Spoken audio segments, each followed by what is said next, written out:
Hey guys, this is another click fix video where we show you basically how you can make your Ontraport pages better by using shortcodes. So I want to show you today how you can use the if bump shortcode to play around with your order bumps so that when the user clicks or checks the checkbox on the bump, then you can do a certain action like hiding and showing elements. I have here my Ontraport page and I created a bump and some credit card fields.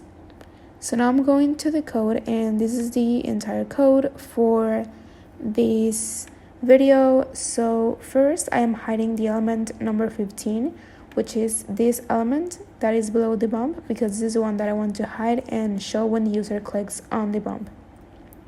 So to figure out the bump ID, you're going to go to the publish page, and using the ClickFix Chrome plugin, you can easily see what is the bump ID. So I go to highlight bumps, and this is bump number 7, and also that's how I figured out that the element was number 15 when I highlighted the element ID.